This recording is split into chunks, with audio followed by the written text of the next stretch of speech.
मुस्तफवी मुस्तफवी मुस्तफवी है हम Mustafavi Mustafavi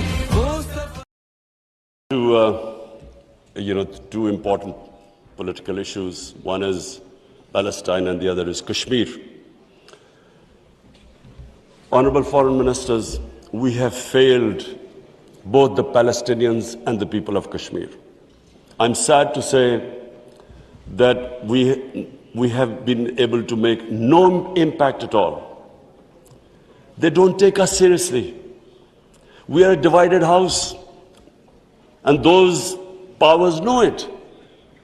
We are 1.5 billion people, and yet our voice to stop this blatant injustice is insignificant.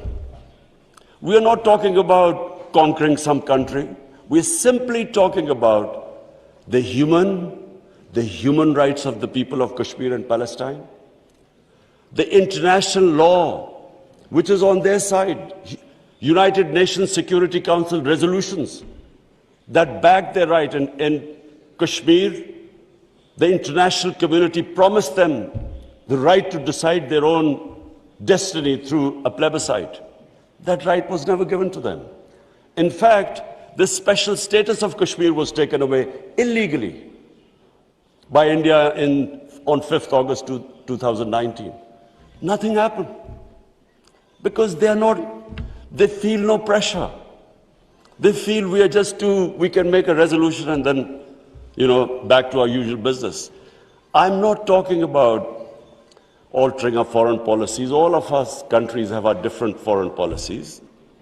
But on core issues, I'm asking the OIC that unless we have a united front, we will keep these abuses will happen. Like in Palestine, it's daylight robbery going on in Palestine. The only hope I have is now because of social media, first time in Western countries, there's awareness of what's going on to the poor Palestinians. That is so far much more than the OIC. It's the mobile phone and the spread of information of the injustices being done to the Palestinians. That is the best, at the moment, the best way to protect them, not us. In Kashmir, it's a war crime, according to the 4th Geneva Convention, to change the demography of an occupied land. India is changing the demography of Kashmir by making the Muslims from a majority to a minority, by bringing in settlers from outside. This is a war crime. Yet no one has pushed about it.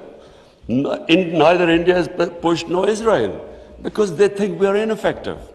So, honorable foreign ministers, let me just say that the way the world is headed, I'm afraid it's headed the wrong way. There's a Cold War almost started.